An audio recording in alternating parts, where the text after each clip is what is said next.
Hey guys, welcome to my channel. Today's video is about introduction to calligraphy for beginners. So without further ado, let's begin.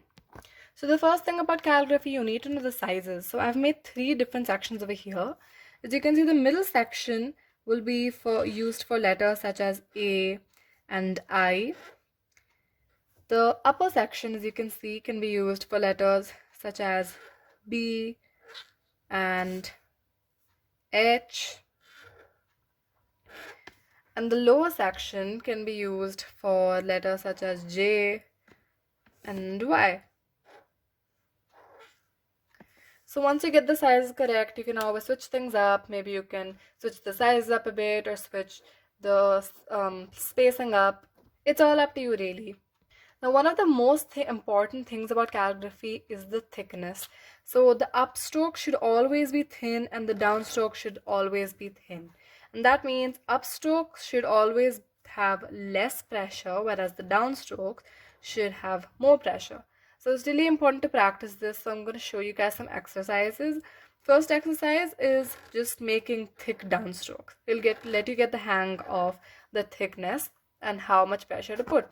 Next is the thin upstrokes.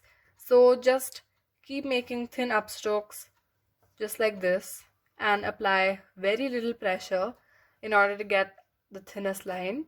Next, for the transition from thin to thick, you should do this. I really found this very helpful when I was a beginner in calligraphy. And then finally, you can go back to this very first thing that I showed you and practice this.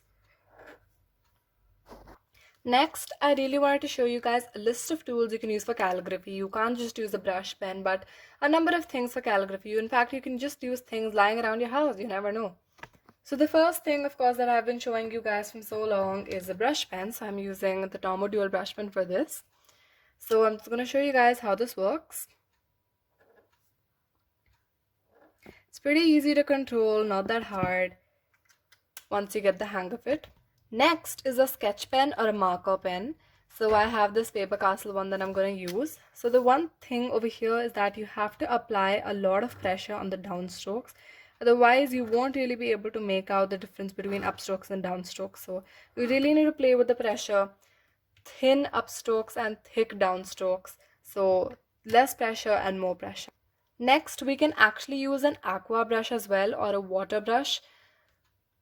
The thing over here would be that you'd have to keep dipping it into paint every few minutes, but it gives a really cool faded effect and it's not even that hard to control actually.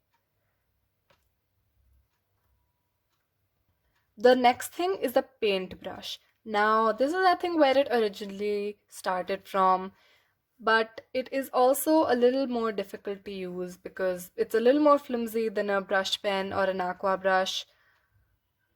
So let's just try this out.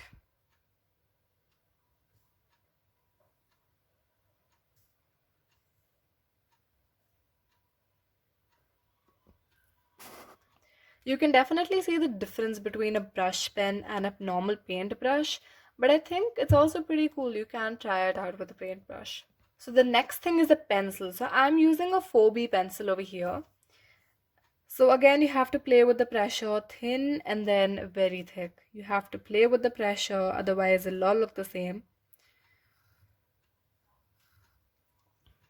Pretty happy with the pencil.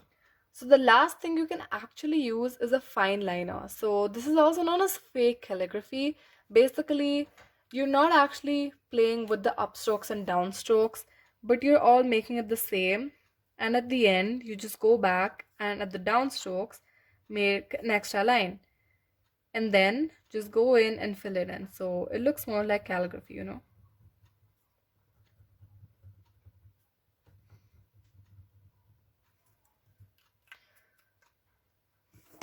I think this is another really cool method you can use.